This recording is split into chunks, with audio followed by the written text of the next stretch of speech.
There have been a lot of mysteries that all of us have been trying to figure out for years, probably for as long as we have lived. There's the Bermuda Triangle mystery, there's Area 51, there's Bugsy Siegel's mysterious death, and so many other things. And there's also the mystery of why Timmy does the meerkat stance just all of a sudden out of the blue. But there's a major mystery that has baffled my mind as well as so many others, and it's something that we can't seem to crack: the work-life balance. Yes, it's kind of one of those conundrums. It sounds good, we all want to strive for it, we try to achieve it, but a lot of us fall short of it. We either have too much work or too much life, but there's no actual balance.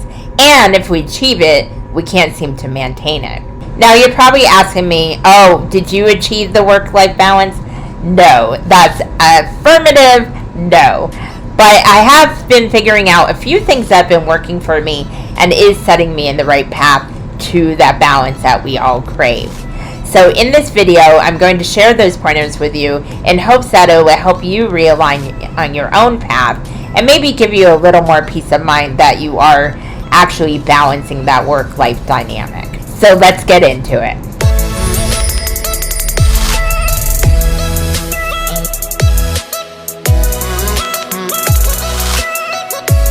Hello everyone, welcome back to my channel and welcome back to the Pixie Palace. Yeah, work-life balance. That is a riddle that all of us are always trying to figure out. And it was always a mystery to me, and it was something that I was always looking to achieve. I tried all kinds of daily routines, night routines, different planning strategies, different ways of thinking, even maintaining my diet in a different way, and as well as exercise. And while all of these things have a part to play in the work-life balance formula, they always fall short of completing the whole picture. As we all know, we're all unique individuals, and we all achieve success in different ways, and what makes us tick might not work for someone else. But these three things have been really working for me as of late, and it's really been setting me and realigning me on my path so I can focus on what's important to me in work and in life. Number one, recognizing when we're mentally overstimulated. Now, what I mean by this is we're always undulated by social media, mainstream media, advertising, affiliate marketing, no offense, CTV Swarm, and so many other things that always are demanding our attention. It could be notifications on your phone that ding every 2 seconds, so you have to keep checking your phone, or you feel like you need to. Social media is a time killer. It allows procrastination to thrive, and it really takes you away from a lot of important things that need your attention even more. So what I've been doing is implementing the eat the frog mentality. And I used to do this and achieve really good results, but unfortunately I kind of fell to the wayside with this. But ever since I started re-implementing this in my daily routine, the results have been unparalleled. So eat the frog means that you take the hardest task or the biggest task of the day and do it first before you do anything else. And just a disclaimer, this is still a work in progress for me, because I'm not a perfect person, but I do have perfect intentions. Because there are no perfect people, there's no perfect pixies, there's no perfect animals, and there's no perfect amoebas. But I digress. So what I'm doing is when I get up in the morning, I allow myself to have some coffee, some water, and I'll do a little meditation, even sewing for 5 to 10 minutes. But I do not look at my phone. I do not look at social media. I do not get into my work right away. While so many people are diving into the work, and maybe that's what works for them, that does not work for me.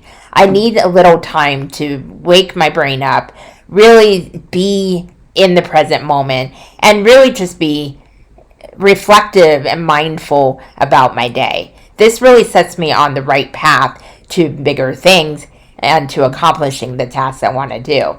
And once I'm hydrated, once I'm caffeinated, more alert, and had a little Timmy time, and what I do is I take the biggest or most ugliest tasks I have to do and do it first. And it sometimes might be something I really enjoy, but it's time consuming and it's something I know I need to do when my energy levels are high. Like, for example, this video, today I'm doing it as the first thing. Yes, I did do a few little tasks before that, but I stopped myself and I thought, what is the biggest thing I have to do today? And it's this Mindful Monday video, as well as the editing and everything else that goes along with it. So now that I will have this task done, I'll be free to be able to handle my other tasks that are not as demanding on my energy. And depending on our baseline energy level, we can really have some lows and highs in that energy. When I have the less demanding tasks in the day, I tend to get more done, I feel better, and I can actually enjoy myself later on in the day and do the things I want to do for family time or leisure time or what have you. So it really is helping to get that big thing out of the way right away. And that can be offline or online, whatever it is. If it's a big hairy thing that you gotta do, get it done. Number 2, brain dump. Now this is such an important element to the whole work-life balance. Doing a brain dump really helps anxiety levels and helps clear your mind of all the things that you're asking your mind to remember. Not everything that goes into your head is going to stay in your memory bank. And it can be very tiring and demanding of your energy as you try to remember everything subconsciously, but you don't write it down. So basically, brain dump is taking a piece of paper or a notebook or even a computer app and just writing every tiny little thing down on that list. Now, it could be business, it could be personal, it could be taking out the trash or trying to remember somebody's birthday or a certain deadline a project needs to be done, or even steps to do a project. It can be anything. It can even be remembering to color your hair. It could be anything. There is no requirement on this brain dump process except to write everything down and empty your memory bank and your mind. And once you do that, you'll notice a shift in your energy. You'll feel a little lighter, you'll feel a little better, and nobody's going to see that list except for you. Now, as the days go on, you can actually take a couple of things from this list and tackle just those things during the day. And that way you're not so overwhelmed by, oh my God, I have to do all this stuff. Because when it's in your mind tends to build it up more than it is. It makes it worse, and then that adds to stress, it adds to anxiety, which can also result in health issues, and you can see where I'm going with this. So it's really important to do that. And what I do is I take a few tasks and then I just cross them off as I go. And sometimes I'll write a tinier list, just depending on how I feel. So whatever works for you, that is great, but brain dumping is so important. And even keeping a notebook by your bed, if you're one of those people that lay down and your wheels are turning, you can't shut your mind off, writing it down even then really helps. So I highly recommend that, and you'll feel so much better the moment you complete that task. And number 3, mindfulness of how you spend your time. This may seem like a repeat step, but really mindfulness of your time is really allowing yourself to manage your time, manage your tasks as you see fit, and then having a cutoff time as to when you're done for the day. If you have a 9-to-5 job, it's really easy to have that cutoff time because you leave that job, you go home, and you actually have your separate home life and your personal life as well. So there's no intermingling of that work and life. But when you have your own online business or even a small town local business, it's really hard to cut off at a certain time. But when you complete your tasks for the day and actually give yourself a time to switch over to your personal home mode, it actually allows your brain to determine the difference. Because it's one of those things, if you don't give yourself a cutoff time of some sort, your brain will never know when to stop working and when to start living. So it's really important that I actually have a cutoff time now. And it's not exactly the same every night, but it's always in between 5:30 to 7. I allow myself the flexibility in case I have to attend an event or have a conversation with someone or even have a little extra time on a project I'm working on. But 7 p.m. is the absolute cutoff time regardless of what is going on. Because if I don't set myself that boundary, I will never be able to unwind, relax, or just enjoy my life in general. And it's the same thing in the morning, as I said earlier. I allow myself to have that time, and then I start working at a certain time. And that can be between 7 and 8. That's usually about the time I start working. I used to be on European time hours, but that no longer works for me. And I was really pushing that, not getting a lot done. I was getting really tired and really frustrated. And I finally allowed myself to say, okay, wait a minute. Have a schedule that works for me and my energy levels.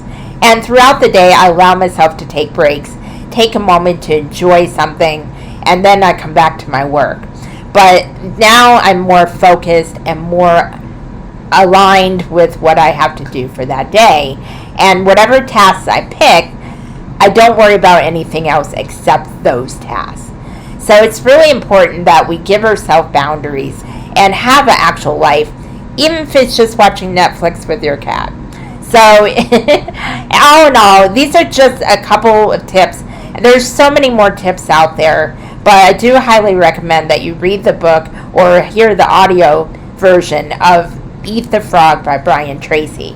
It's an older book, but it still applies to so many things, and the mentality really helps. But remember, work should be productive, work should be fun, and yes, it's good to work hard and take action and achieve your goals. But you are not your work. Work does not control you. You control work, regardless of what environment you're in. So always remember that and give yourself time to relax, decompress, or be productive in a hobby that you enjoy, or just show your family you love them and spend quality time. So those are just a few of my tips. There are many more, and if you would like me to share more of the tips that I'm implementing in my own routine that seems to be working for me, let me know in the comments below. I would love to do that. Or if there are any tips that you'd like to share that work for you, I would love to hear it. And maybe I can learn from you as well. So with all of that, as long as you keep working on yourselves, keep doing little things that work for you, and really notice the patterns that you take when you're overworking or not working enough. There is that balance, and balance is crucial to a healthy lifestyle. So until the next time, always be mindful of your inner peace, and to know thyself is to know thy truth. Namaste.